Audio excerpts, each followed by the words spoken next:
Price the lord. Holy பைட்ஸ்னால் திருச்சபையில் இருக்கக்கூடிய சில சுவாரஸ்யமான விஷயங்கள் அதான் நம்ம பார்ப்போம். இன்றைக்கி வந்து நம்ம கிறிஸ்மஸை பற்றின சில சுவாரஸ்யமான விஷயங்கள் தான் வந்து பார்த்துட்ருக்கோம்.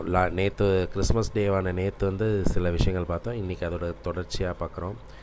கிறிஸ்மஸை வந்து முதல் 1870ஆம் ஆண்டு அலபாமான்னு சொல்லக்கூடிய ஒரு மாவட்டத்தில் தான் வந்து முதல் கிறிஸ்மஸுக்குன்னு சொல்லி ஒரு லீவு அனௌன்ஸ் பண்ணி கிறிஸ்மஸை வந்து ஒரு திருவிழாவாக அங்கீகரித்தாங்க.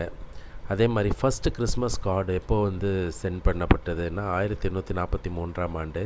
அப்போ தான் முதல் கிறிஸ்மஸ் க்ரீட்டிங் கார்டுன்னே ஒன்று வந்தது. அதே மாதிரி டெடி ரூஸ்வெல்ட்டுன்னு சொல்லக்கூடிய ஒரு அமெரிக்க பிரசிடெண்ட் தான் முதல் கிறிஸ்மஸ் ட்ரீயை வெள்ளை மாளிகையில் வைக்கிற பழக்கத்தை வந்து உண்டு பண்ணார்.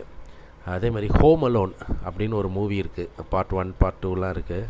அந்த மூவியை வந்து இந்த கிறிஸ்மஸ் ஹாலிடேஸை பேஸ் பண்ணி தான். அதில் இந்த கிறிஸ்மஸ் ஹாலிடேஸை பேஸ் பண்ணி வந்த இந்த home alone one of the highest block பஸ்டராக வந்து கன்சிடர் பண்ணப்படுது. கிறிஸ்மஸ் வந்து எல்லா நாட்டிலையுமே 25ஆம் தேதி டிசம்பர் மாதம் கொண்டாடப்படலை. சில கண்ட்ரீஸில் அதோட டேட் வந்து மாற்றப்பட்டிருக்கிறது. ஸோ இது ஒரு சுவாரஸ்யமான விஷயம் இல்லை. நம்ம உலகத்தில் காமனாக சொல்லக்கூடியது 25, ஆனால் நிறைய இடத்துல மாற்றப்பட்டும் இருக்குது. அதே மாதிரி இந்த பிரின்ஸ் ஆல்பர்ட்னு சொல்லக்கூடியவர் தான் முதல் இந்த ஆர்டிஃபிஷியல் கிறிஸ்மஸ் ட்ரீயை வந்து வைக்க உத்தரவிட்டவர். என்னென்னா குயின் விக்டோரியாவோட ஹஸ்பண்ட் ஒரு ஜெர்மனை சேர்ந்த ஒரு பிரின்ஸு.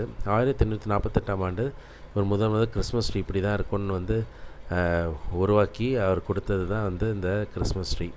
அதே மாதிரி இப்போ நம்ம பார்த்துட்ருக்கோம்ல கிறிஸ்மஸ் தாத்தா, red colour dress, white colour, red and ஒயிட்டில் தாடி, அது மாதிரி ஒரிஜினலான கிறிஸ்மஸ் தாத்தா இந்த மாதிரி இருக்க மாட்டாங்க.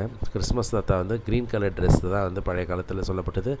அது ஒரு உரிமையான உருவம், அதாவது புனித நிக்கோலஸ்ன்னு சொல்லக்கூடியவரோட உருவத்தை பேஸ் பண்ணி தான் இருந்துச்சு. கொக்கோ கோலான்னு சொல்லக்கூடிய அந்த பீவரேஜஸ் தான் வந்து முதல் அவங்க ஆடுக்கு இதை யூஸ் பண்ணாங்க. அதுக்கப்புறம் அந்த இதை தான் வந்து ஃபாலோ பண்ணப்படுது. இந்த கிறிஸ்மஸ் ஹேங்கிங் சாக்ஸ்ன்னு சொல்லக்கூடிய சாக்ஸை வந்து வீட்டு வாசலில் ஹேங் பண்ணுற பழக்கம் வந்து முதல் ஏற்பட்டது வந்து இந்த நிக்கோலஸ்னால தான். ஏன்னா அவர் வந்து ஜன்னல் ஓரத்தில் வந்து கிஃப்ட் வச்சுட்டு போவார்னு சொல்லக்கூடியது வந்து நம்பப்படுது. அதே மாதிரி 8 டைனி ரெயின்டியர்ஸ்ன்னு சொல்லக்கூடிய பனி மான்களை வந்து கிறிஸ்மஸில் வந்து வச்சது வந்து